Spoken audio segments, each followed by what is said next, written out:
I gotta get back. I'm Bob Miller. I'm president of Marin Conservation League for part of the day. I'm stepping down from the 3 years as being president. Terry Thomas will be the next president. But I am chair of Marin Conservation League's Climate Action Working Group. And as I've said in the past, the Marin Conservation League's mission is to preserve, protect, and enhance the natural assets of Marin in a changing environment. And this committee focuses on climate change. Other committees focus on a very wide range of environmental issues, including adapting to climate change. Want to remind folks that for those that are members, thank you. And if you're not, please go to marinconservationleague.org and you can sign up. So welcome, Damon. Thank you. I'm going to turn the meeting over to Bill Cole and Bill Carney, who are responsible for this segment. Bill? Okay. Yeah, we're really delighted, Damon, that you could attend this morning to discuss your important work on climate change and environmental policy.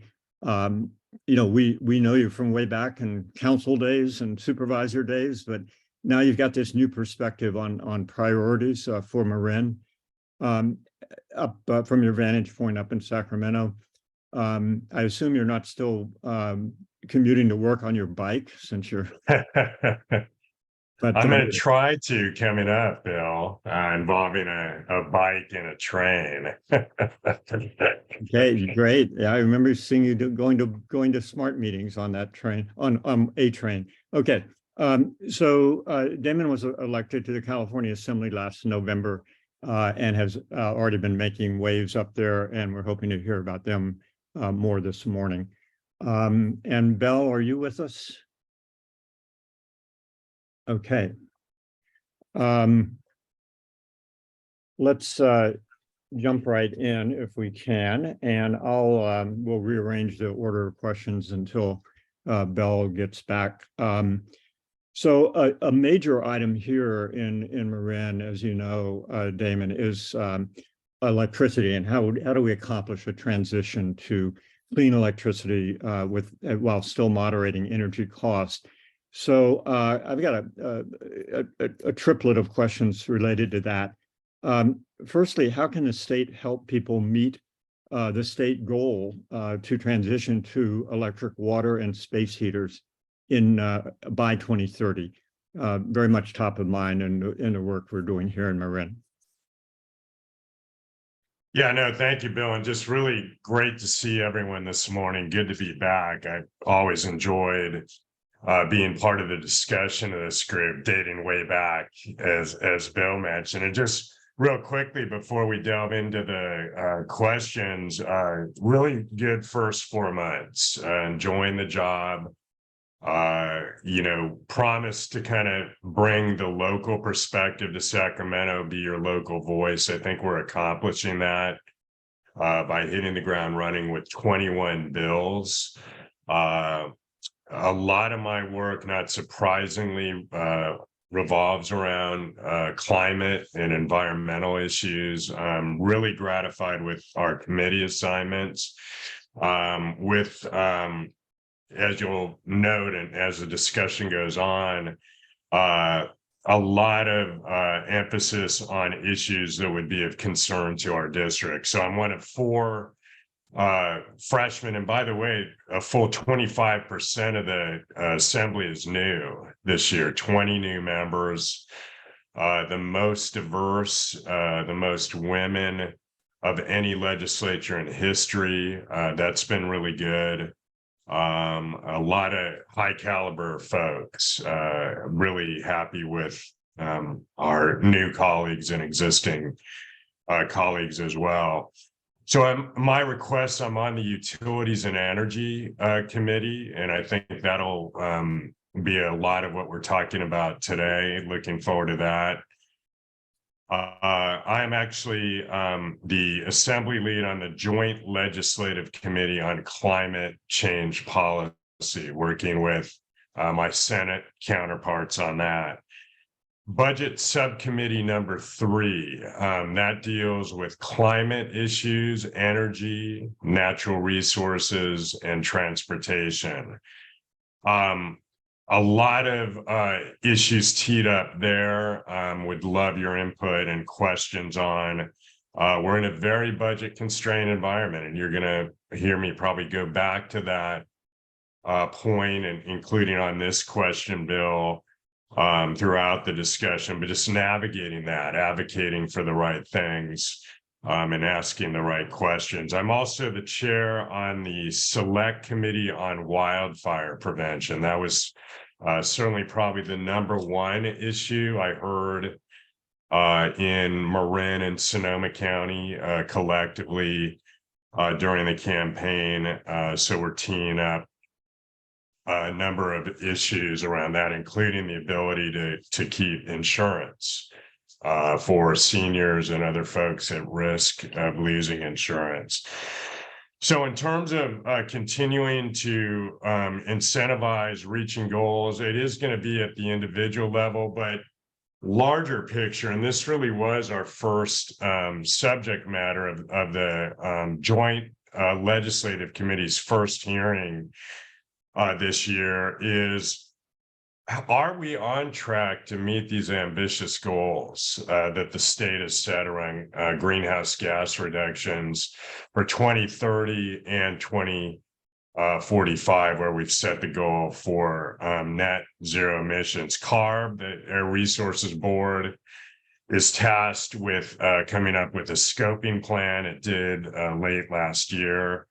And frankly, the Legislative Analyst's Office, as you know, came out and asked some pointed questions about do we have sufficient detail in that scoping plan to create the roadmap, if you will, to get to those goals.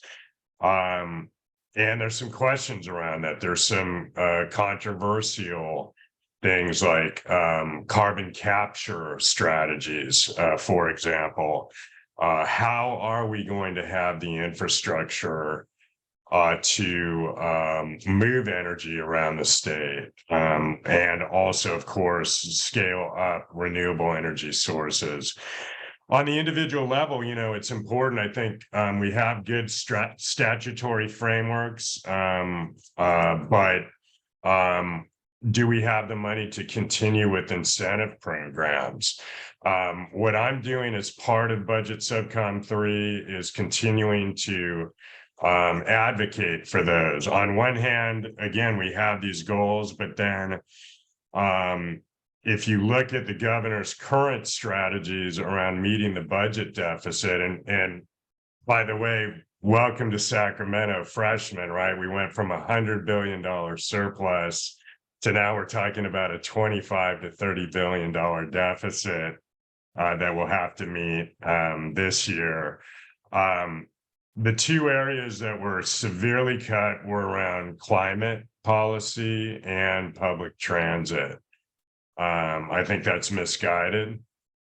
And that's what we're really delving into around what the administration's theories are. We're expecting the May revise to come out in the next few weeks. There is also, as you may have heard, an effort afoot to tee up a climate bond. I'm joint authoring legislation with Assembly Member Eduardo Garcia around a potential climate bond that would go to voters next year, potentially.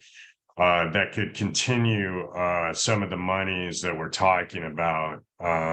So I couldn't agree more. I think there is a recognition that we need to continue to incentivize communities and individuals to move in the right direction. I think we need some more specificity around that, #1, and #2, we've got to back it up with funding. to enable folks to do that. So broadly speaking, that's kind of my assessment of where things are. Again, I feel good about being positioned by virtue of these committee assignments and kind of my background to be a part of this conversation. But for me to do my job, I want to hear your thoughts as well.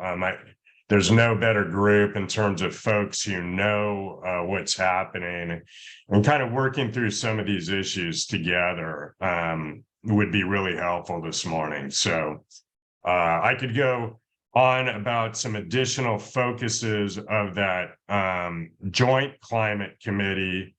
Broadly speaking, it also is tasked with overseeing the zero emission vehicle mandate, renewables portfolio standard, low carbon fuel standard, and cap and trade program in terms of oversight of how those programs are working. So it's a pretty broad sweep. And again, a lot of the details on specific things are filled in at the Utilities and Energy Committee and some of the other committees I mentioned. Yeah, okay, thanks for that overview and introduction to the broad scope of what you're working with.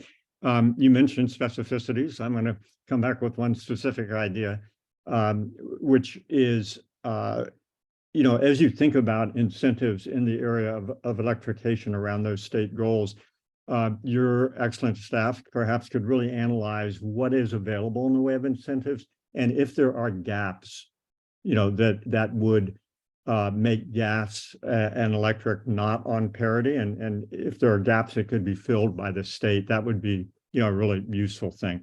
Right. We have a couple other questions. I'm hoping that Bell will rejoin with some other perspectives here.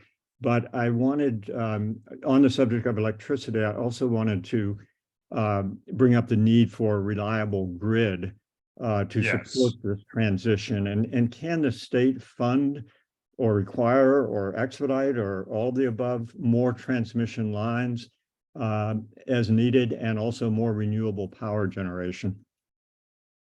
Yeah, I mean and again, that's literally those are the hot topics in Sacramento right now. It's grid capability, reliability, and availability of renewables. So my sense is, I think policy-wise, we have agreed that electrification is the way to go as a state. That having been said, if you look at things like heavy-duty trucks, cargo and ports, let alone air travel, ultimately, there are other technologies getting play, most notably the concept of green hydrogen, right? Nancy Skinner carried a bill where the state is undertaking an analysis of just what does that mean to have green hydrogen. There's a couple of my colleagues pushing for that in different ways. I think the jury is out on that. Keep an eye out on a major bill coming down the pike on the grid, and that is the idea of regionalization. And this is a bill being put forth by Chris Holden. It's coming to Utilities and Energy next week. And the concept would be California as part of a multi-state regional grid system. There are a number of issues it raises, including governance structure, supply of renewables, and continued incentivizing of that. There are issues around jobs. So for California, it's a bit of a double-edged sword, right? On one hand, there are some suggesting that the train is kind of leaving the station on this. So is California going to get on board? On the other hand, California is the major player, the major market. We need to make sure that anything we do in terms of regionalization plays or supports our strengths, our goals. I'm continuing to evaluate that. It's going to be interesting. Any thoughts you have on that would be appreciated. As you all know, I'm a huge fan of microgrids and technology in that regard. How does that play into grid reliability in our communities? I think it could create a number of solutions for us to different problems. There's a lot of discussion on those going on right now as well. So I think you've literally hit on probably the number one, or certainly a top issue, and that is the grid right now. We all know that if we're going to get to 100% zero emission vehicles by 2035, I'd love to even speed that up a little bit. We need the supply, but we also need a stable grid. We also need the infrastructure to meet that goal. So you're seeing other creative ideas around conversion of gas stations into EV fueling stations and the like, requiring that Tesla charging stations are not limited just to Tesla. That sort of thing is teed up right now. Okay, thanks. And I've got one more follow-up on electrification, but after that, I'm going to turn it back over to Bell to pick up on some of those committee oversight questions that you were mentioning before. Also, I want to urge everyone to add your own questions to the chat, and we will get to those shortly. So finally, going back locally here, you were really on the ground floor at MCE and setting that up. I wonder if there's anything the state can do to assist MCE to finally reach its goal of all renewable electricity for all customers 24/7. Yeah, I think the main thing is for the state to be a true partner. I think for many years, the goal up in Sacramento was simply to prevent bad legislation.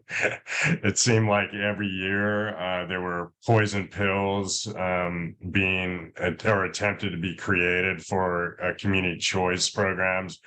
I'm not seeing those anymore, but there are still issues around resource adequacy, particularly as they relate to CCAs in particular.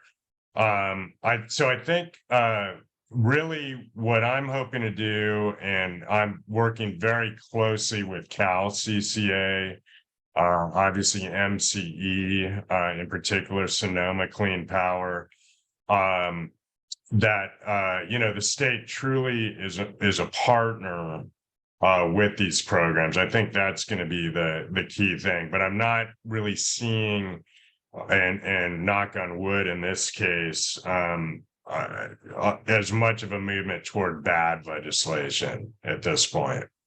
Great. Bill. Yeah. Welcome. Sorry to be late. I wanted to ask you, as vice chair of this, the legislative committee on climate policy, which is fantastic that you're new and you're vice chair of that committee. That's excellent. There are several kinds of oversight that we're interested in. One is sort of the oversight of the CARB scoping plan goals for reaching climate neutral. Are you just let us know whether these are areas that you're paying attention to. The other one is oversight of other programs and barriers to reaching zero net GHG by 2045. And then the third. Yeah, Bill, and I jumped the gun before you got on and covered that. Oh, did you cover yes, all that? Our first hearing was on precisely that. Oh, okay. Just recognizing that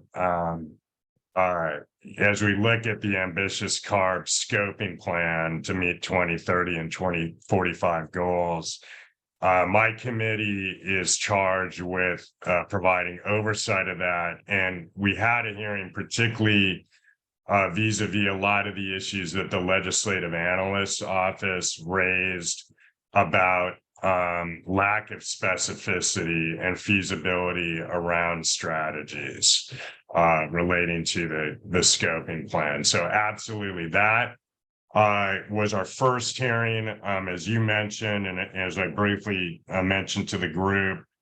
The committee is also charged more broadly with oversight on other emissions programs, including the zero emission vehicle mandate, renewable portfolio standard, low carbon fuel standard, and cap and trade program. Yeah. Okay, because we have another question. Then I think there's some specific things like where we need to like look at the LA port, and yeah, but that's pretty specific. But the overall scope, you hit it on the head. Yeah. Yeah. Okay, thanks.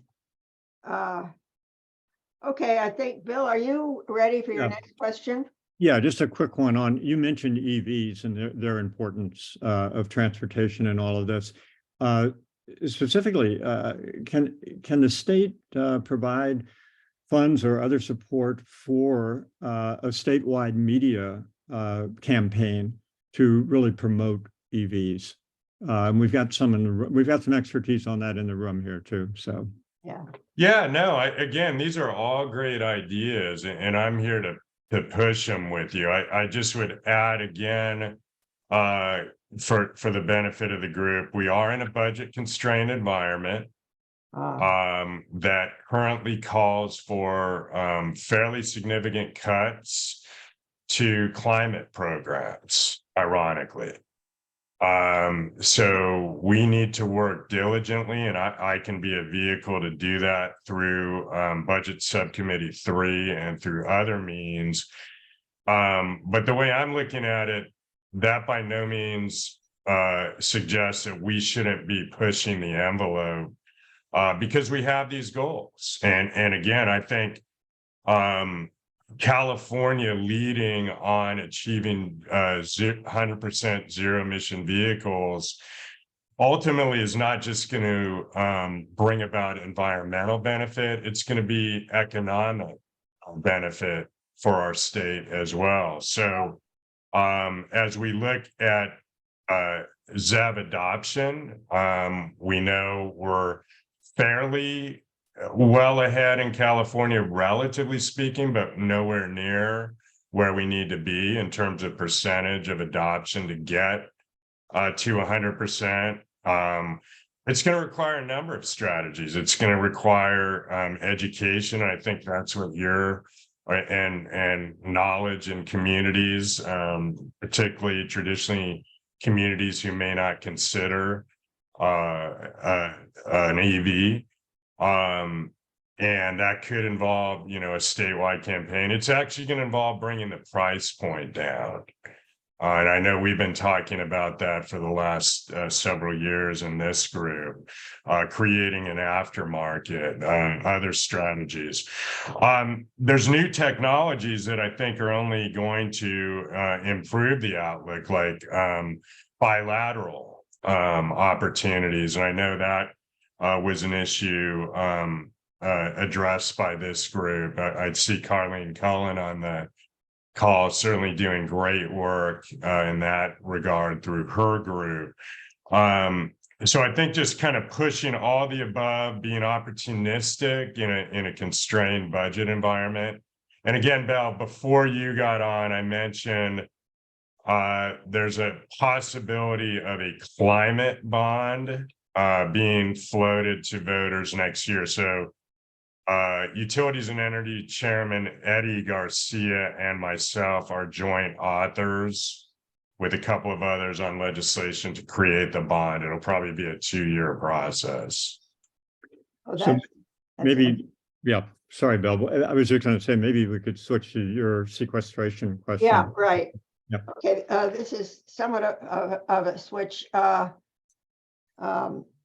So the overall question is, how can the state support sequestration in carbon farms, trees, and wetlands?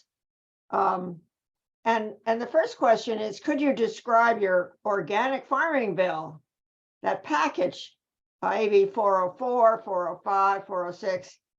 How does this package relieve organic farmers from antiquated registration and unnecessary reporting requirements? And will this legislation, it's interesting, will this legislation also help farmers access organic certification by linking organic farming with healthy soils? Great questions, Bill. And I think on my previous answer, I meant to say bi-directional, not bilateral. I must have had foreign policy on the mind. But yeah, bi-directional EVs. Anyway, really good question. So on carbon sequestration, we're continuing to push carbon farming.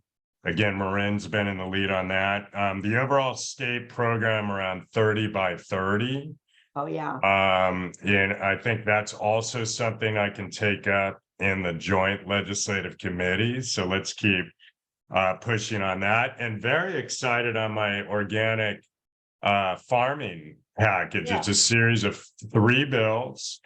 And by the way, I'm also on the agriculture committee. Oh, Which is interesting for a San Rafael kid, but we know we have a lot of agriculture in our district, including West Marin and Sonoma County.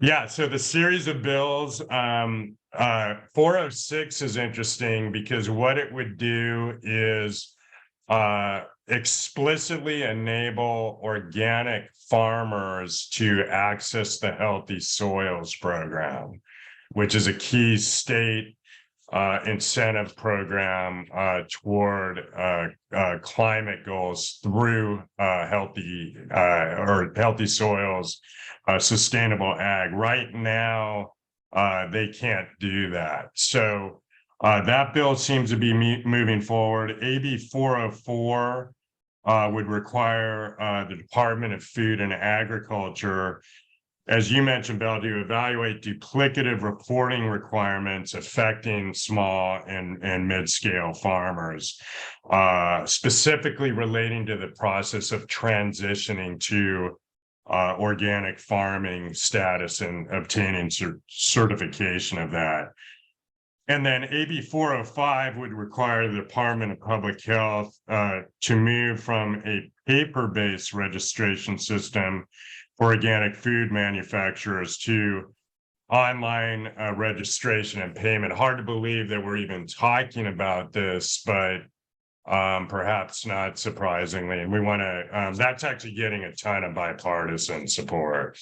I believe I have a Republican joint author on that one.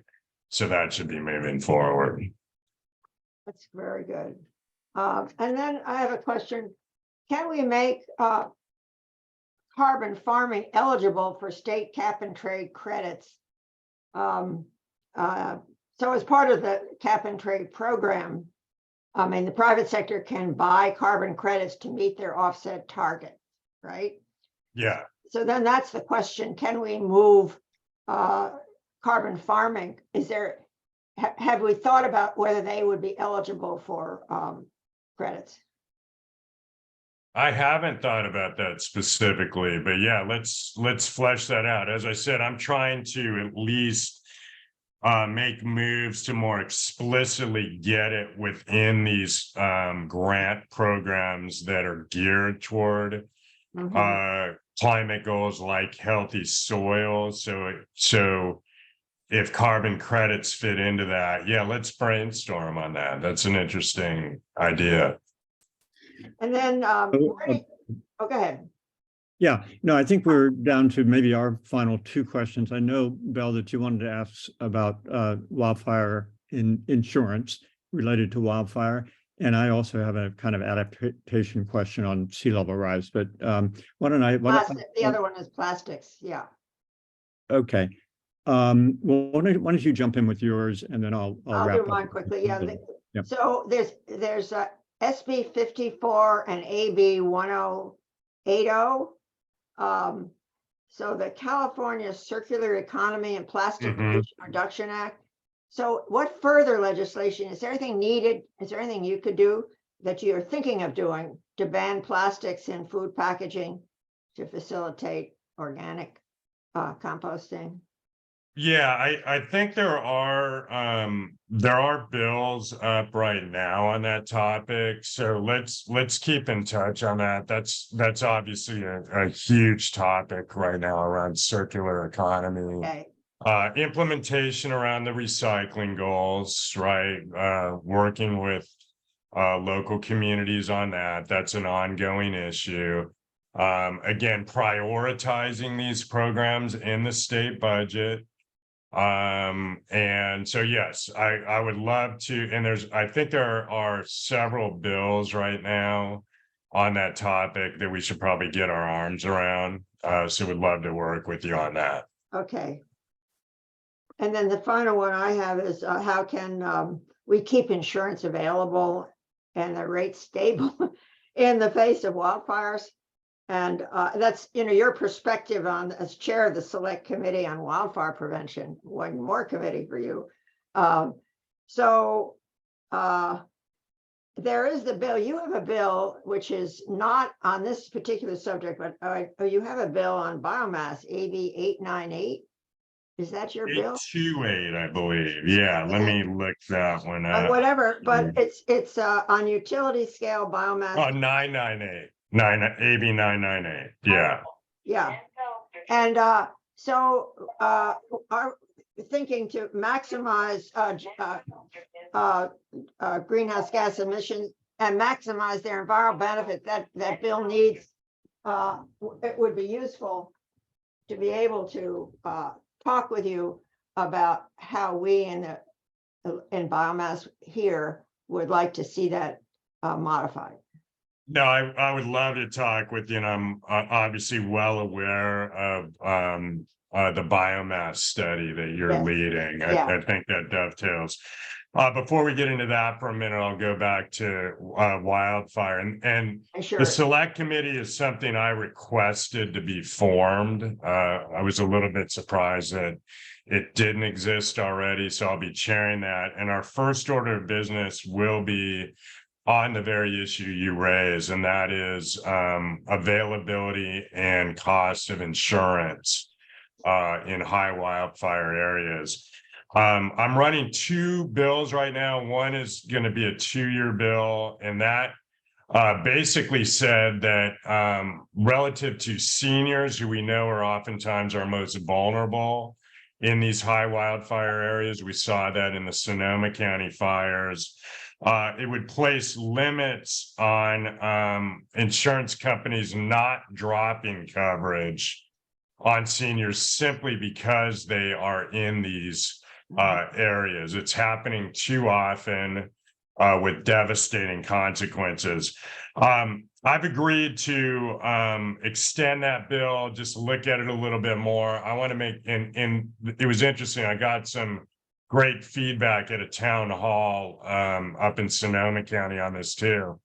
Just around, the last thing we want to do is kind of adversely affect the overall insurance market. And frankly, I think the industry kind of cries wolf to some extent, like they're going to leave the state, or this is going to require them to raise rates or drop others. But I want to fully understand it. But the good news is, I think even the industry recognizes the problem, that we need to be able to find insurance solutions for folks. And the state fair plan is inadequate right now. The other piece of legislation, real quickly, would be to provide tax credits for seniors who take individual action at the home level to do the right stuff they need to be doing, hardening their homes, the right roofs, eaves, other steps that we're encouraging folks to do. So we're going to be taking that issue up. Would love to keep in touch with the group and get you involved in the hearing. We may even hold that at Sonoma State or somewhere else in the district and get the right folks to the table.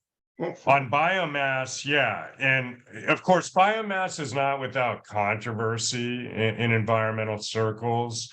AB 998 would take, I think, an important step, though, in requiring the Energy Commission to look at old combustion biomass facilities and how they can be improved to reduce emissions. Because right now, effectively, the concern is they're a source of pollution themselves.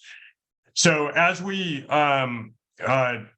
you know, do healthy forest practices, vegetation management, we obviously have to do it in a responsible way with biodiversity at the center of that. But the fact is we're going to have woody biomass as waste. So what is the disposition of that? I think that's kind of, correct me if I'm wrong, Belle, but the impetus for some of the work you're doing around looking at that in terms of whether it's energy or composting. But again, I think that's a statewide issue right now. So one I'm very interested in continuing to work with you all on. That's good. Okay, well, let me wrap up our questions with one on the local scene here of big concern is the work going on with Route 37. Yes. And, you know, as a response to sea level rise and also preserving wetlands up there, I know you've been involved in that. In light of the of estimates that sea level rise will reach 5 feet by 2050. And the report just last night that ice caps are melting, I believe it was 3 times more rapidly than before, thus contributing to rapid sea level rise. Why not require Caltrans to build raised viaducts in phase 1 of that project? Yeah, no, I think to the extent that can be done, it absolutely has to be. I mean, I was encouraged to see that finally all the stakeholders are coming to the table with this MOU. I think that's a positive step. And my position has always been as we get to what everyone agrees is the ultimate solution, and that is a raised causeway, that anything done in the interim has to be additive toward that. And I compliment Congressman Huffman for his work in that regard. I think he and advocates have been teeing up these issues as we, on one hand, seek to create solutions for the tens of thousands of folks, most notably our workforce that are stuck in that traffic. This project has always been as much about the environment as transportation. There's no question about it. I have a particular interest in segment A, which is the Marin segment from Highway 101 to Sears Point. We are already seeing the effects of flooding there yet again during this rainy season. So taking immediate steps to address those issues. And of course, Bill, as you noted, the specter of sea level rise is driving a lot of this work. In terms of segment B, which I think is getting a lot of the attention, right?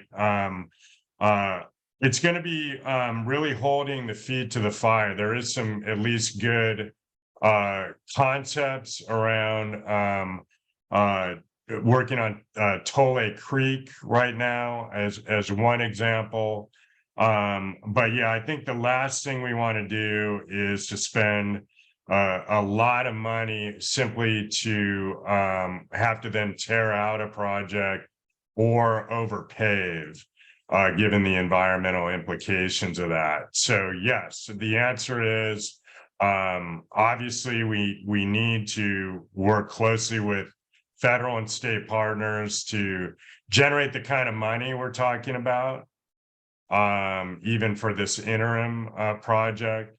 But I can't thank advocates enough for kind of being so engaged in this issue, because That is a one of a kind area in terms of the environmental benefits and sea level rise benefits we can achieve as well, let alone multimodal transportation, the concept of an east-west smart line. I think that's something the state is very interested in as well. So how to pave the way for that. So yeah, that's a project I'll be staying very involved in, along with our federal and local partners and regional partners. Okay, thanks. Well, so let's jump over to the chat questions. There is one right off the bat here that raises a concern from Rebecca about creating a monoculture with our electric system, when we also need to be removing load with technologies like solar hot water. What do you have any thoughts about that? Yeah, I think, and that's why I'm a joint author on the renewal of the solar fee cap legislation with Assemblymember Laura Friedman. I think we absolutely have to continue to incentivize people to adopt solar at the household level. As you all know, I was heavily fighting against NEM 2.0, 3.0, and some misguided efforts around that by the PUC as pushed by the utilities. So count on me to continue to push for that. And certainly I think that's where activists have been really helpful as well. I don't know if that answers the question, but yeah, I think I'm fully on board. Okay, great. So Alan emphasizes the need for bidirectional charging and points towards its utility in powering households when there are grid or power outages. Anything to add to that? Yeah, so I'm in agreement on that. So as I mentioned in my remarks, I think that's a great technology. And would love to support that. It looks like SB 233. Okay. Great question. I see someone who specifically talked about AB 538 grid regionalization. Please follow up with me on that because I agree. I think there are a lot of issues with that. So again, that will receive a first hearing. I believe it's Wednesday in a committee I sit on, utilities and energy. Okay. Sorry to jump ahead, Bill. Oh, no, that's- Going back up there. That's great. Bill, did you want to add one of these or? Yeah, I just thought, I don't know, did you get at, I'm not sure this question is about Tesla and opening up in California would, the question of. Yeah, it would involve all Tesla charging stations. Yeah. Right. Now, will that get through? We'll see, but I'm bipartisan or not? I'm gonna vote for it. I'll keep you posted on that one. Okay, great. Okay. And there's a fairly detailed question from Bob Archer. The state auditor reported last year on 42 regulatory subsidy programs aimed at emission reduction, and it found limited reductions and failure to collect data to evaluate the programs. Do you anticipate oversight hearings on existing regulatory subsidy programs? Let me make a note of that. That's something we can certainly push for. So thank you. Yeah. Okay, that seems to fit with that oversight. Yeah. Committee that you're on, yeah. Then there's the CARB one is there, Bill. there's one, well, Ken asked a good question. I don't know if it's been addressed. Can you explain how a Western grid could accommodate the CPUC's ability to regulate the energy sources we want to tap while also facilitating sharing of energy such as wind power and solar from other states when demand exceeds supply in particular markets? Yeah, those are the exact issues we need to delve into. That's a great question. I'm going to screenshot these because those are some of the concerns around it. And going back up to Warren Wells' question, an oversight question, really. The Legislative Analyst's Office took issue with the lack of specificity in CARB's 2022 scoping plan. I think we have also on this screen also taken issue with some aspects of that. In that plan, even the 100% zero emission vehicle sales scenario, CARB says we still need to reduce vehicle miles traveled, et cetera. Yeah. But so what policies do you have in mind to advance us towards the necessary goal of less driving?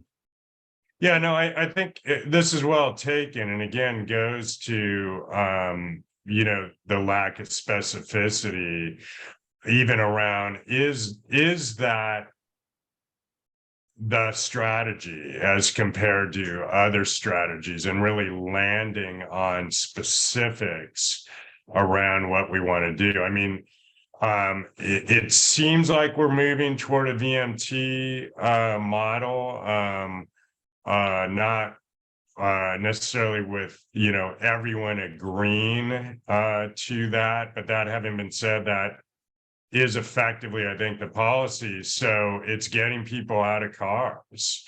So continuing to incentivize active transportation, something I'm passionate about. It's communities where people have more opportunities to live near where they work, and walk and bike to places. So we know what it would take, and in many ways, so we have this goal of 100% ZEV, right, which is great.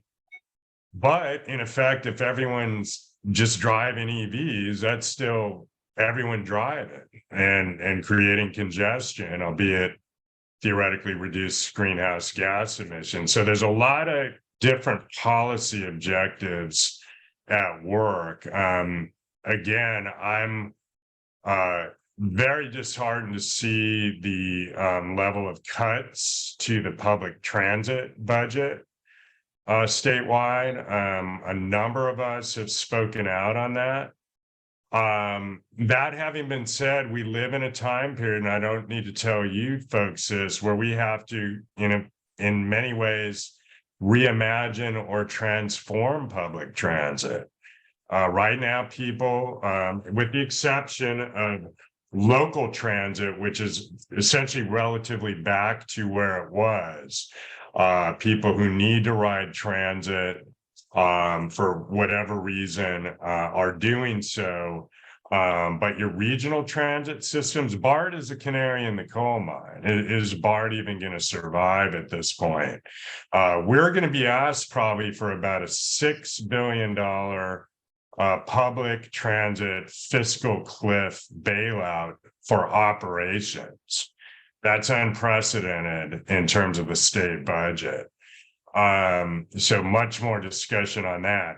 I think any funding is going to have to be coupled with transformation. How can transit best serve our regions and our communities to attract riders back? I think SMART, interestingly, is making a lot of the right steps. They drastically reduced fares. The ferry is now going to do that, but by I think cutting fares in half.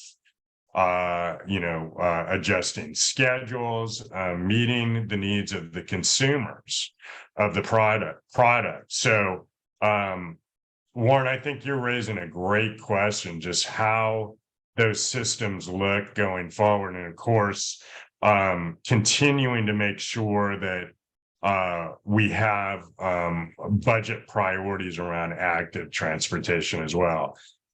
We're all theoretically excited about the federal monies that are flowing. So continuing again to work in that regard around some of these goals as well.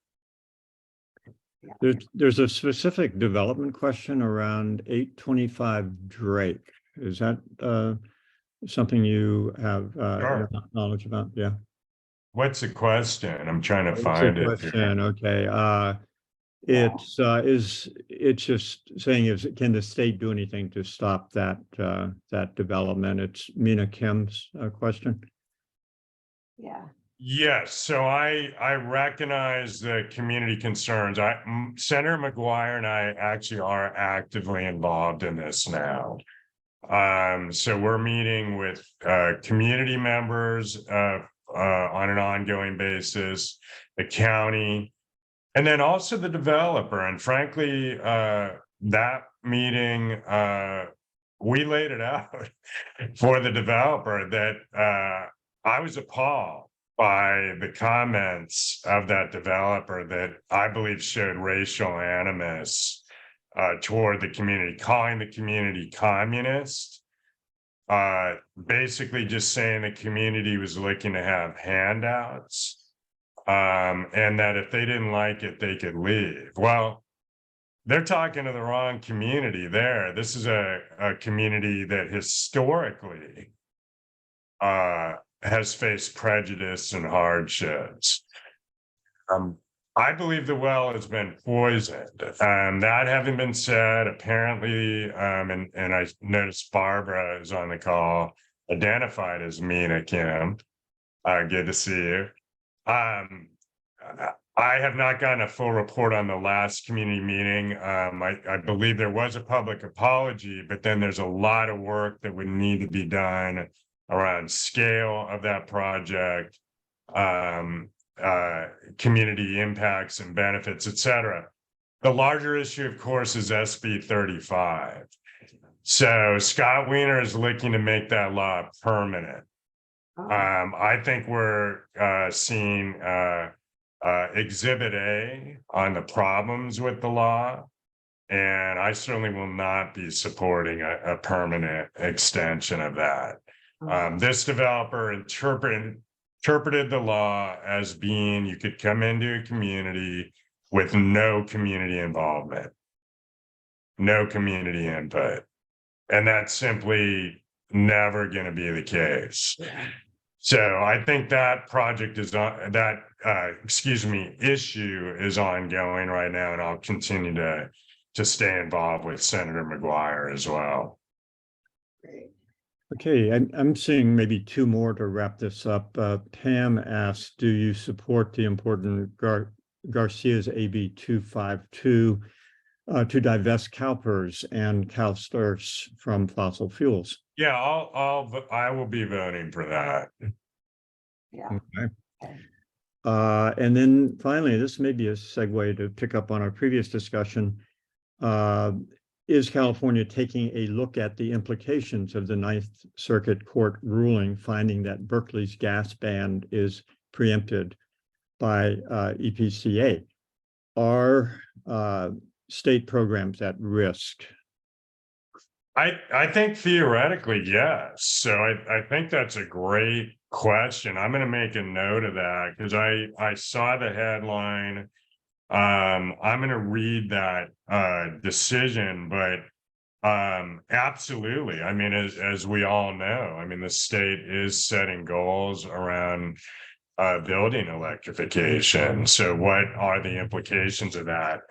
That's one area where I would love to continue to get this group's thoughts and expertise around. I know a number of you, well, frankly, we've worked together on this issue, certainly at the local level. So I was disturbed to see that headline, and I certainly would be willing to follow up and see what, if any, implications there are for state programs as well.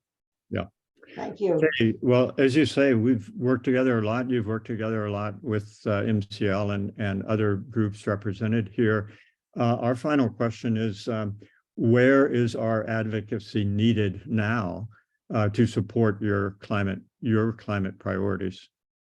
Well, again, as this conversation illustrates in the chat. If someone could send me the chat by email, that would be great. Your engagement is going to be crucial. Immediate term regionalization bill. Any thoughts you have on that? Bell, going to your point, the work of the joint committee on oversight in the bigger picture. Yeah. Real world ground level implications. Where can we best be pushing to protect these incentives, or creatively think about other stuff that we need to be pushing that may not exist right now, even in a budget constrained environment? Advocating around protection of programs as part of the budget process. It will be interesting to see what the May revise brings. Frankly, it could be worse news. We're being told that the deficit could even be larger than anticipated. So really being strategic around that. And then issues like as we bring forward a select wildfire committee on fire prevention hearing, I would love to have you involved in that. We're thinking maybe Sonoma State University sometime during the summer or fall. So having folks directly involved in that as well. And of course, issues like Highway 37, just continue to have your voices heard in those ongoing processes. Thank you. That's really Thank you great. so much, Damon. Yeah, I feel like we've just gotten a really good shopping list from you for our work, and hopefully we've given you a shopping list also for your sure. Yeah. Really appreciate you coming by, Thank and welcome to stay with the conversation here. But Bob, perhaps you can take it from here. I've got to run to another meeting, but thanks again, folks. Looking forward to staying in touch, and get me those comments. Okay, we will. All right, thanks. Bye. Bye. Well, why don't we spend a couple of minutes, see if there are if there's any follow-up discussion about what Damon had to say. Before I find out if there is follow-up discussion, I do want to say that a whole bunch of people have been coming in under Mina Kim's name, and we're going to be asking Zoom what's going on. So it's a follow-up discussion. Yeah. Rebecca? Hi, thank you. That was excellent with Damon. I did come here about AB, 538, and I was very heartened to hear, Damon's interest in really finding out more about it. And I know that, this is the second time around for this push for regionalization, and it basically has California abdicating its authority over our grid. And the thing is, our amazing world-class grid was built after the energy crisis, after, California was able to gain control over it. And, we got things like the RPS standard, we got CCA, and we will be giving, that control up if we took on joining a regional grid. And, it also connects with just pounding on the heat pumps. I'm sorry, I just have to say it, without looking at how we can unload the load, with the hot water solar, with all the technologies that remove load. But, for us to abdicate control over our grid is really just, it's such a travesty. I'm so concerned that when people are talking about it, they're not, understanding and saying what a radical transformation that's calling for. So those are my Is thoughts. it Pam? Uh, I thought it sounds like Pam, yeah. no, my name's Rebecca. I helped to found MCE, and That's I wonderful. co-founded Sustainable Fairfax. I'm part of Women's Energy Matters as well. Thank you. Thank you, yeah. Ken? Yeah, I don't know enough about AB 538 yet specifically to have a feeling about it.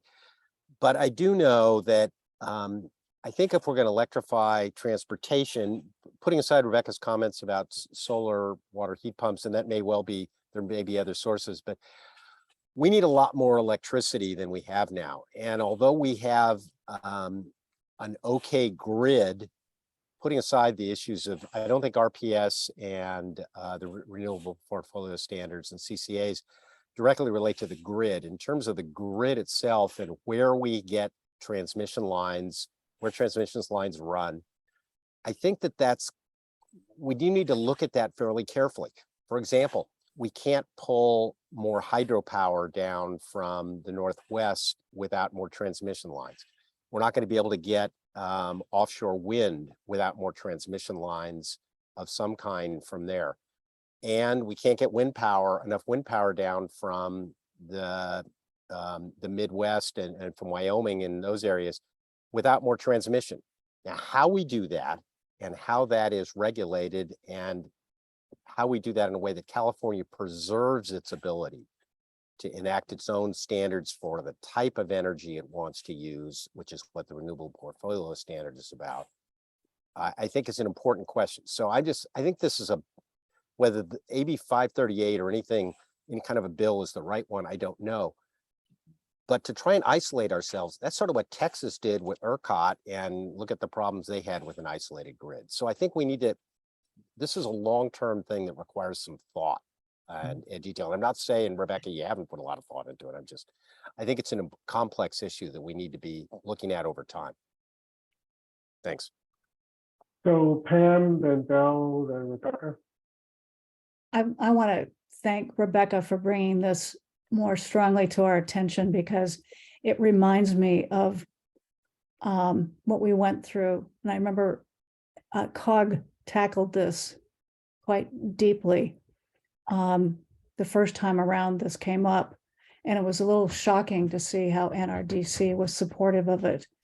And I think COG did a good job of presenting all the issues, and it looks like this seems like another one of those stopping bad pills, poison pills.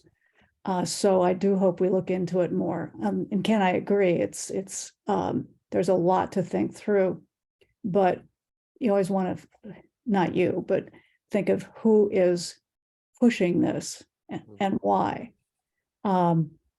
Because I think we dodged a bullet the last time this went around. Thank you, Pam. Belle? Yeah. I think that one of the things we learned today from him was the areas that he's involved in. He gets involved at a very high level by having either a committee vice chair or being on the committee. So oversight, wildfires, utilities. I think that we need to think ourselves about what's the best way to involve ourselves with him at whatever stage he's in, whether it's pre-bill, a given bill, or the controversy, because he's very receptive to having us being involved with him. And I think that I see these 3 committees that he's on, or the few committees that are on, as the way to go, to think through, to follow what's going on, and then be in touch with him. And I think that as that process, maybe as much as on any given bill. Yeah. Thank you, Belle. Rebecca?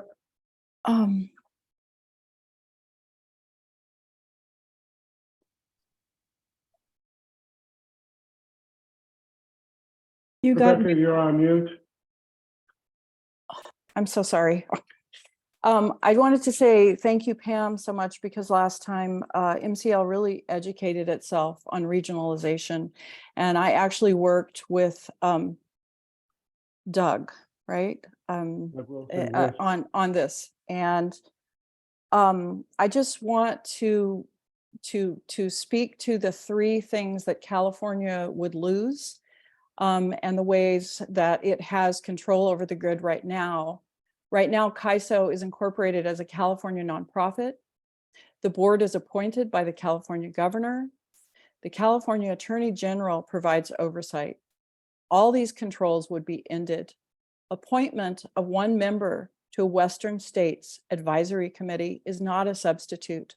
For example, the RTO could refuse to recognize California's renewable energy import requirements. And you can look up Ruth Gator Ginsburg.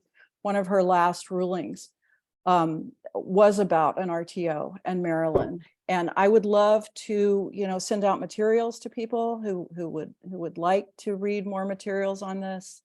If someone can send me a way to do that. Thank you so much. Okay, and Rebecca, we're looking at having speakers on transmission. We've discussed possibility of having speakers next month, but that hasn't been nailed down.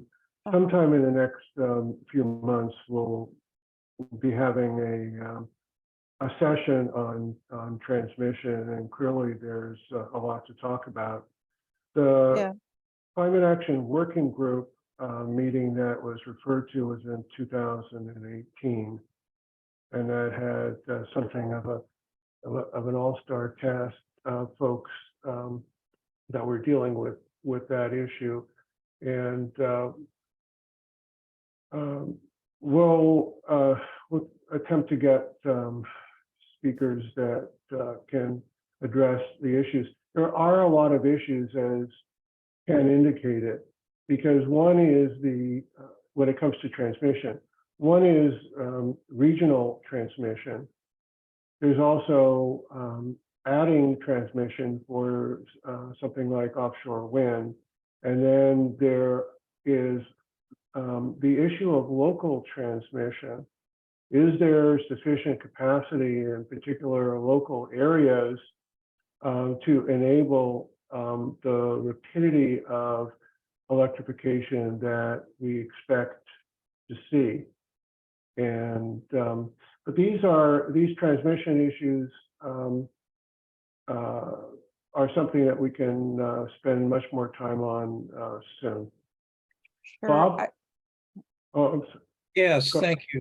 My video's not working. I second Bell's emphasis on the issue of oversight linking with Damon's committee assignments. And he mentioned a joint committee with 4 areas that they're focusing on. I think there's a good match between budget constraints and oversight of existing programs. I cited in my question the state auditors finding last year, basically that transmission emissions were more or less flat, even rising at times, with 42 regulatory and subsidy programs that have not been evaluated because Air Resources Board was not following the 2017 law that required data collection. So I think an emphasis on looking at the existing programs rather than goals and high-level goals, et cetera, to see what's working, get the legislature more involved in that, as opposed to the weak self-evaluation that takes place now. The second issue, I think, looking forward is the whole issue of the equity of the climate programs and particularly electricity pricing. The utilities now are putting forward some fairly significant proposed changes that will be debated over the next year in terms of electricity pricing.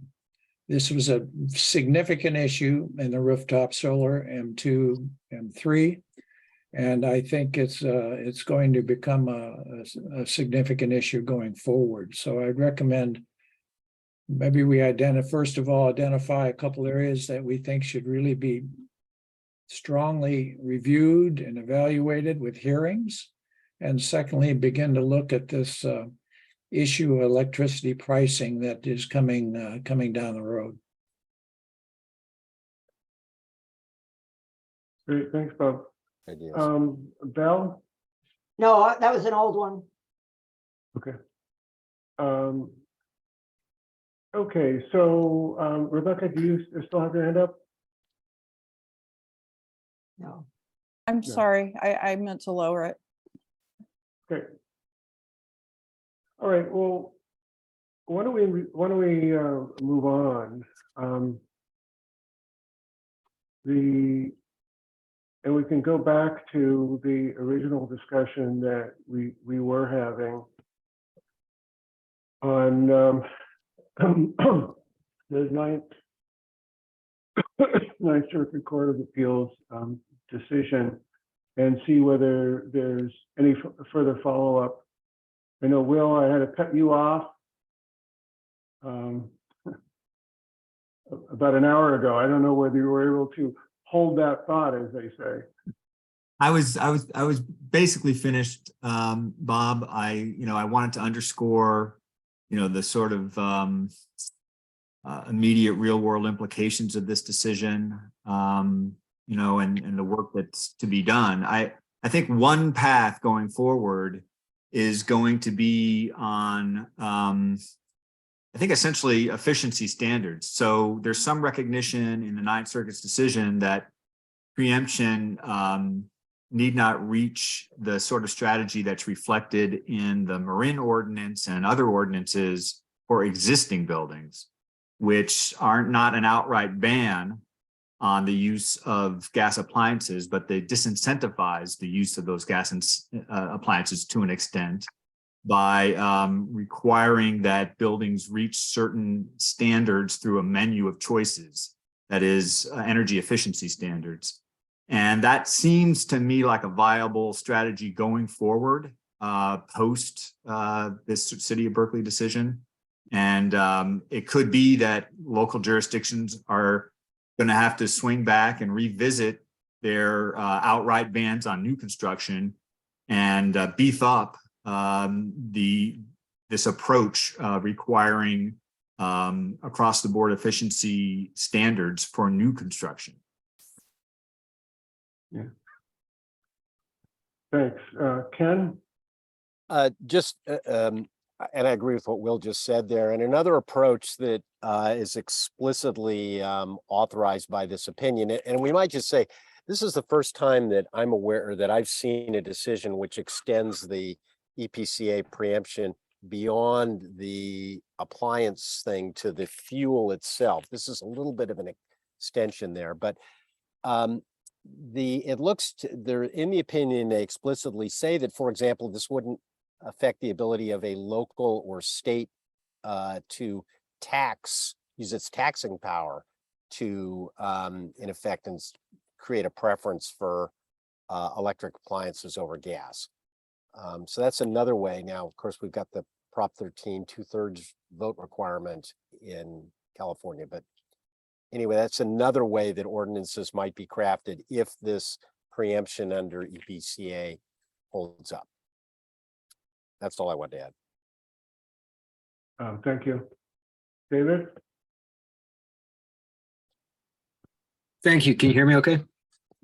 I've been having some computer problem during the presentation this morning. Anyway, I just wanted to follow up on this same matter about the Ninth Circuit ruling. And there's a very good, I think probably the best legal analysis available right now from Amy Turner with Columbia Law School, who follows building electrification. That's what she does. And she writes a regular blog on this subject. And to follow up on what Will said, I think a good way to look at this is definitely a setback for sure. Had this ruling not happened, we'd be moving ahead on the various paths that the jurisdictions were taking. So it's a setback, but it does seem that there are many paths available that jurisdictions can still adopt building electrification ordinances for new buildings. And so I think it's important as we think about this to think about it as a setback. It probably, it may well require that some jurisdictions that have already adopted ordinances are going to have to go back and rework them.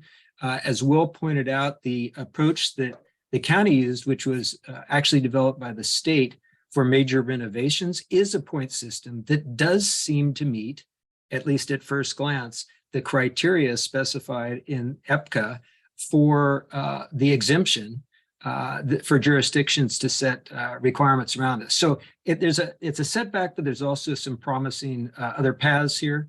And the fact that this approach, the point system approach, already has been well developed by the state and adopted by several jurisdictions here in Marin County, I think does speak to that this is going to be a workable path, or there are going to be paths to move forward. So I think that's the most important thing. It's going to take a while to sort this out. There are many groups looking at this right now. Earth Justice is looking at it, NRDC is looking at it, the Building Decarb Coalition's looking at it. And I want to wrap up my comment with the following. The town of Tiburon was already scheduled to have a first reading of its all-electric for building and vehicle ordinance just this last Wednesday. So less than 48 hours after this ruling was issued, here's Tiburon set to have a first reading of its draft ordinance, which clearly would not necessarily withstand a challenge under this decision.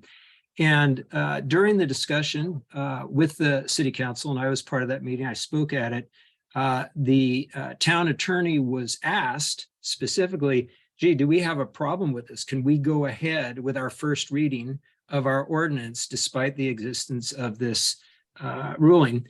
And what the town attorney said, there is nothing in this ruling to prevent Tiburon from going ahead and completing its first reading of its ordinance, and that the town attorney would look into the ruling more deeply, and if and when it was necessary to make any revisions, he would propose those to the town council. So the very first jurisdiction to make a decision post this ruling decided, damn the torpedoes, full speed ahead. So I just want to throw that out as an encouraging note. Yeah.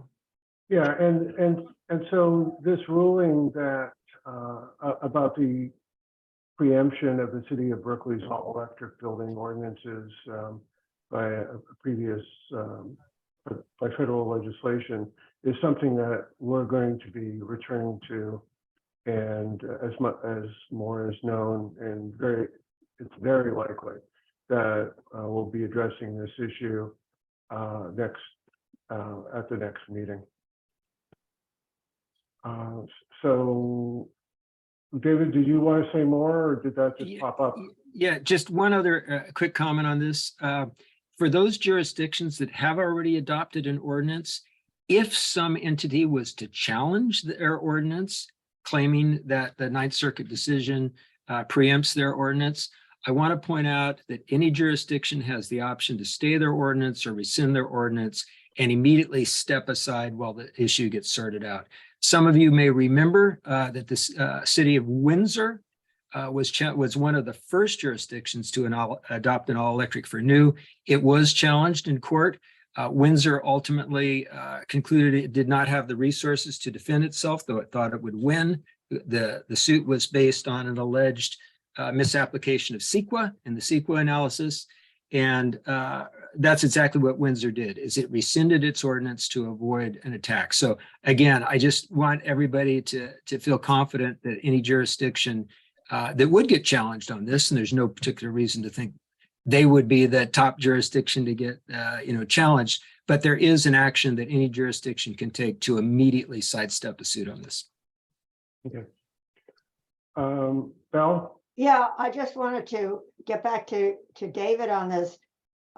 This is going to pop up all over, certainly Northern California. So where's the leadership going to come from? I mean, the idea that each jurisdiction would have to face this on its own and have its own lawyers look at it seems not a good idea.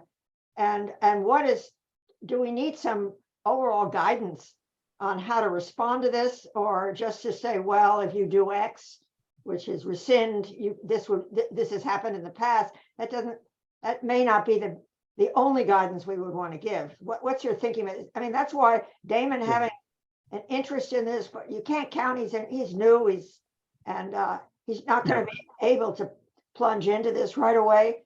So where are we going to get the leadership on this subject at the state level?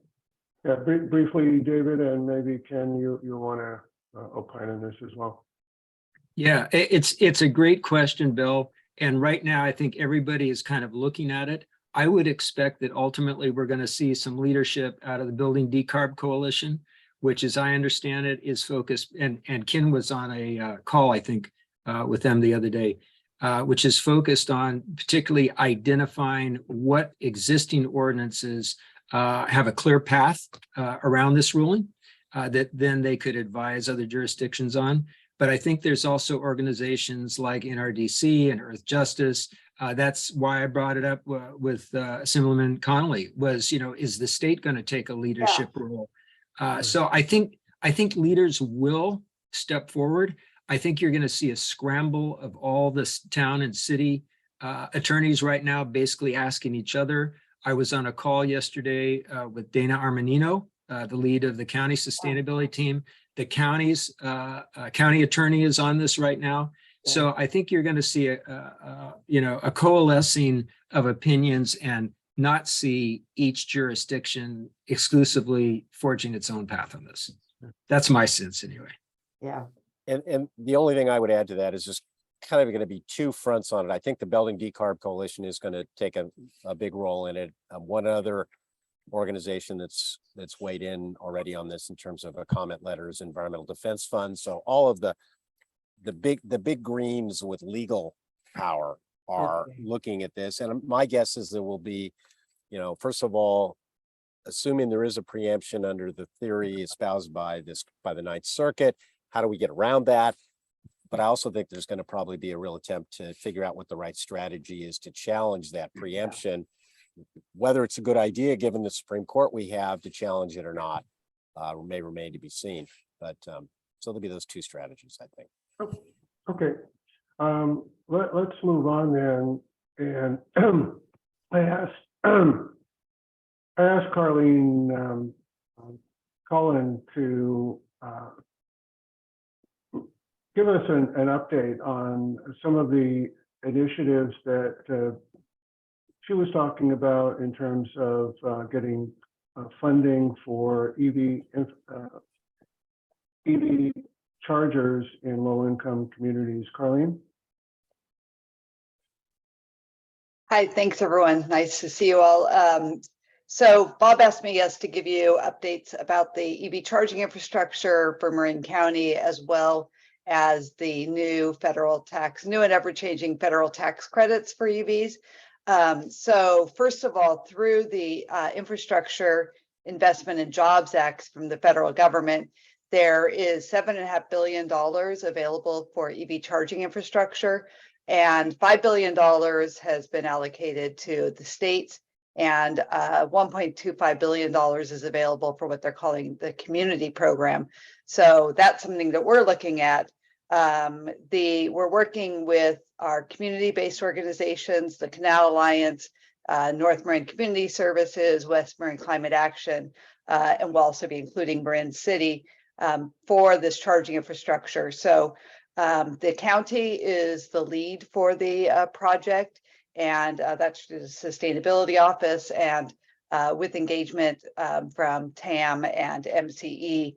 We're going to take a two-phase approach. The first phase is for a feasibility study, requesting for funding for a feasibility study that any of the funding requires a 20% match.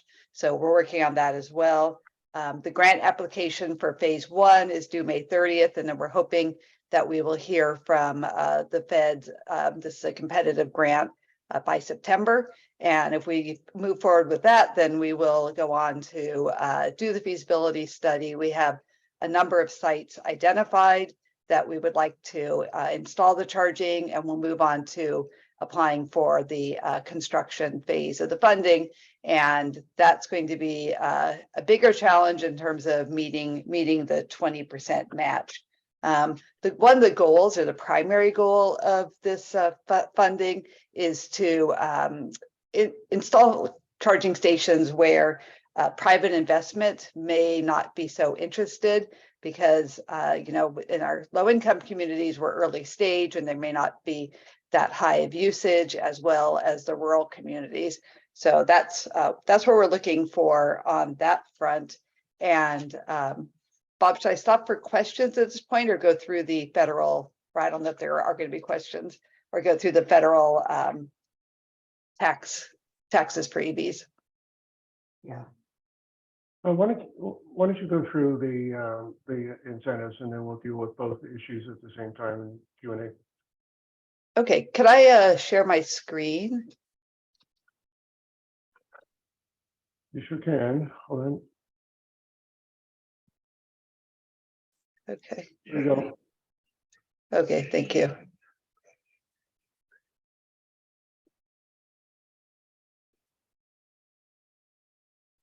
Okay, I'll run it this way. So as you may be aware, the federal tax credits for EVs are more or less in a constant state of flux. I did want to say that these are from the Inflation Reduction Act. And as you may be aware, Kevin McCarthy is trying to gut the inflation, the IRA. And this is in his negotiations for the ceiling limit for the debt. So we're right now counting on these new federal tax credits, but watching closely the debt ceiling limit negotiations. So for new EVs right now, this is a federal tax credit. The car must be purchased or financed and assembled in North America. Vehicle limits and income limits apply. There's a new ruling from the IRS about the critical mineral requirements, and then the battery components. So up to $7,500 all in. I did want to note that in 2024, the tax credit is moving to an upfront rebate. So that's great news. And it also makes this a more equitable credit. So there's also, for the first time, use EVs, 30% of the sale price up to $4,000. The vehicle has to be $25,000 or less. And so there's a lot of limitations and restrictions on all these in terms of income and the vehicle itself. One of the workarounds that Joe Manchin's very unhappy about, but we hope sticks, is that you can lease a new EV and there's far fewer restrictions. The dealer may take the tax credit and pass it along to you. And that's something that some of the dealerships are passing along. They're taking it off the top of the price of the car. So you need to check with that particular dealership how they are going to handle this. Once again, in 2024, this may be changing because it's going to be point of sale rather than a tax credit. So we are hoping and expecting that many of the dealerships, because this point of sale, will pass the $7,500 on to the consumer. One good thing also about leasing is that we put more vehicles into the used marketplace more quickly than if people purchase the cars. So I also just wanted to point out that there are many state and CCA and utility incentives as well as for low income. So I won't go through all those, but that's good to know. And then here's a list of the eligible vehicles for the new tax credit, the $7,500. And this is from the U.S. Treasury Department. And some of the vehicles, like the VW ID4, they have not submitted all of their information about whether they could receive this, about their minerals, et cetera, for their batteries. So once they finish that process, the ID4s that are assembled, I think it's in Tennessee, might also be available. And there's a couple of other manufacturers working on that as well. And as I'm sure you all know, this is a significant push to American manufacturing and mining and the minerals coming from the US or North America. So those are all good things. In the short term, it's very limiting in terms of the vehicles that apply. However, we did get the Chevy Bolt and the Tesla Model 3 and Y back into the possibility for the tax credit. And lastly, there's vehicles that can get half of the tax credit, the $3,750, and there are several others that also might become possible. So that's what I wanted to share. Great. And Pam has a question about, Pam, do you want to ask your question? Sure. Thanks so much for all your work, Carlene, and all of you, and Larry, who's on the call today. Does the California rebate still, for example, if I wanted to purchase a new EV, and I have already used that rebate twice for 2 different cars, is it still available to me? You know, I am not certain of that. Annika, who's not on this call, is more familiar with all the details. I did want to mention, I forgot to mention at the beginning, that we are hosting webinars about these topics where we'll go into much greater detail and then also have a question and answer period as well. So if you're not on our mailing list, you go to our website, you could sign up there, and then we'll be posting more webinars about this topic. So Belle? Yeah, 2 questions. It's so great what you're doing. The first question is, in the very beginning, you told us about your current plans. And is there a short version of that describes what your goals are, and also maybe even a summary of your proposal for funding? Because You're talking about in writing? yeah, in writing. I mean, I'm not saying that what you have isn't it leads us, but I just was thinking it's really worth knowing what you're emphasizing in your funding. And if there is a way, a 1-pager or something that covers this, would be great. And the other, if you have that, and the other thing I have is how effective do you think that Kevin McCarthy is going to be on getting the budget? I mean, he cuts it in half. And can it be overridden by the Senate, or where do you see that going? The influence of that, or are your hands up in the air? I wish I knew. I mean, this is a negotiation between the Biden administration and the House Republicans. So I don't know, they're talking about changes to the food stamp program, and there's, yeah, I have no idea. Yeah. So you're still talking about it as if it hadn't happened in what you're doing. Yeah. Yes. But we are always telling people that you can't really count on these until you see the check in the mail, that you need to check with your financial advisor, and that these are changing constantly. So, they're making the announcements of the new requirements for the batteries, and they make the announcement on April 18th, and it goes into effect immediately. So there's no on-ramp, there's no off-ramp. We don't really know when the new regulations are coming. So we're hoping that these are going to stick for until 2032, and this is how the law is written, through 2032. But yeah, we don't know. And so also the list that you just gave a list of the vehicles that are eligible for the rebates. I mean, yeah, and for the tax reduction. The question is, does that list take into account the federal government's very stringent requirements about domestic production? And is that so? What is left out of there? did you have cars on there that you would have liked to have seen, but couldn't get on there because of those reasons?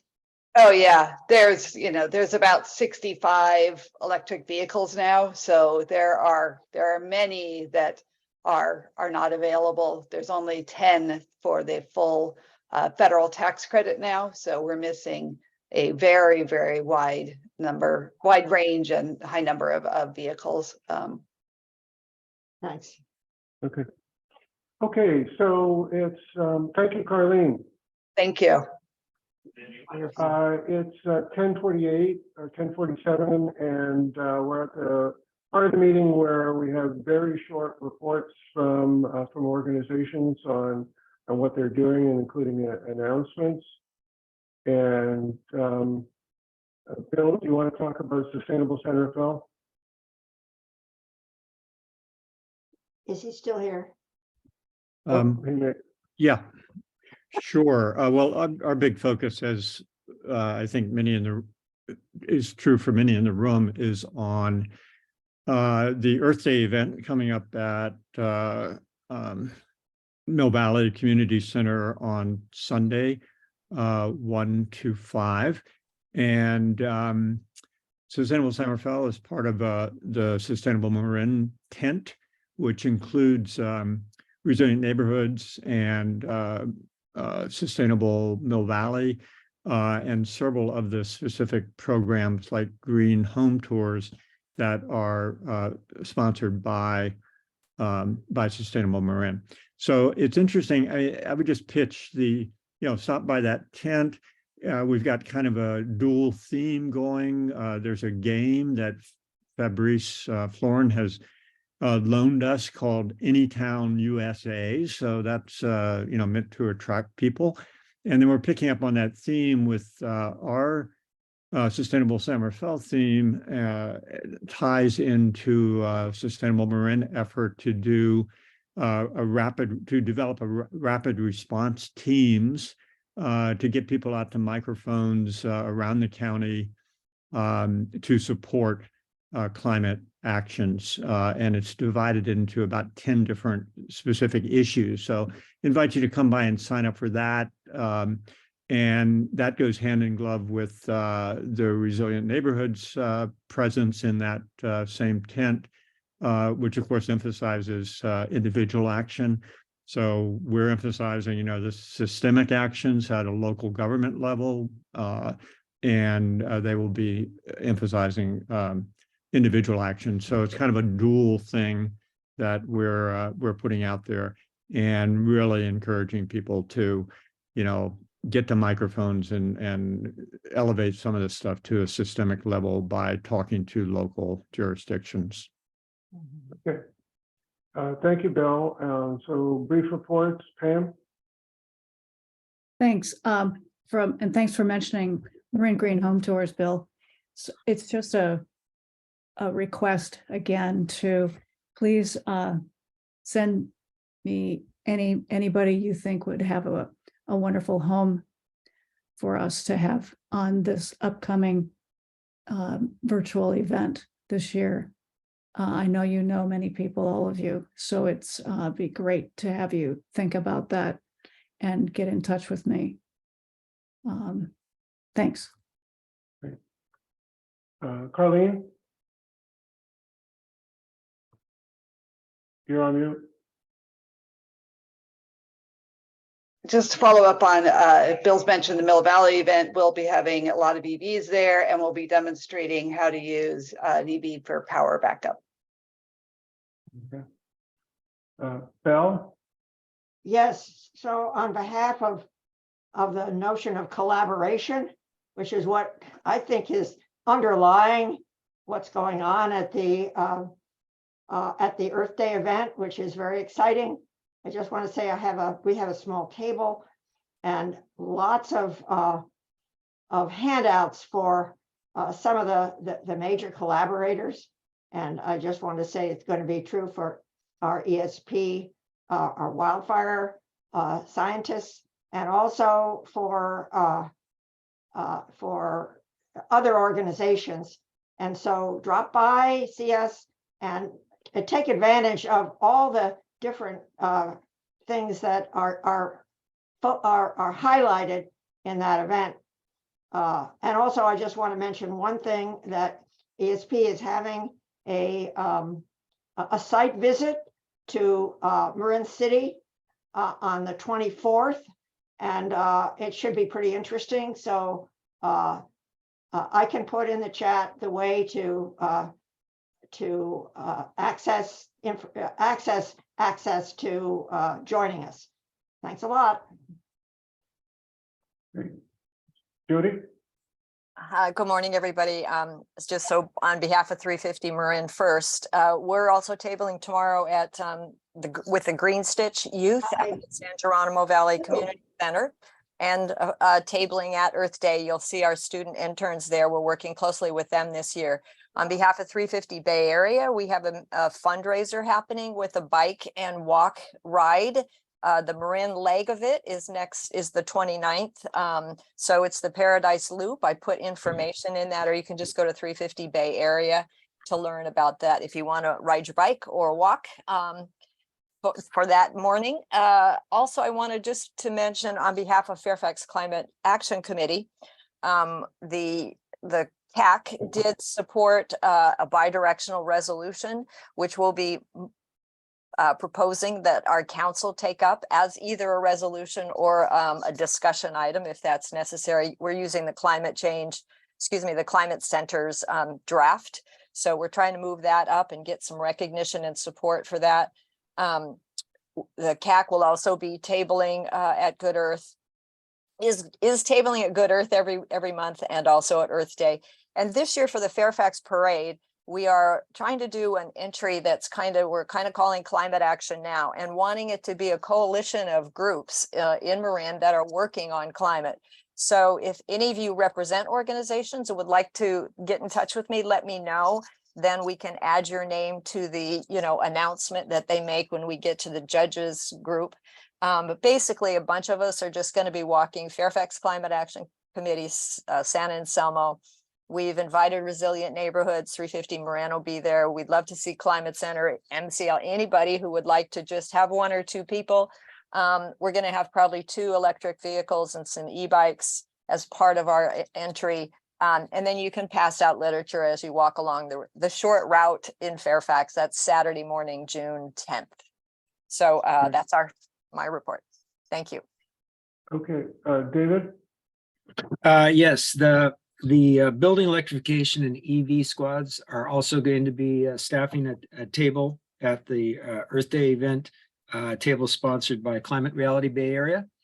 And then back on the building electrification squad, I mentioned the Tiburon action just this last Wednesday on its building electrification. A couple of additional points about that. Just so you know, that ordinance exactly matches the county's ordinance, has the same elements, the same structure as the county's elements. That makes Tiburon will become the 6th of the 12 Marin jurisdictions to adopt all electric for new. And you might be interested to know it was a unanimous vote of the Tiburon Town Council on that. So clearly a lot of support there. The other jurisdiction I want to bring up is that Larkspur is having a public workshop on its proposed all electric ordinance for buildings and EVs this coming Monday. And we'll see how that plays out in the context of the Ninth Circuit decision. So that a lot of our focus is on those 2 right now. Thank you. Great. Okay, I think I don't see any more hands up. And so I think we're at the end of this meeting. Thank you, folks. And we'll see you next month at the next Climate Action Working Group meeting. Thank you. Thanks, everybody. Thank you.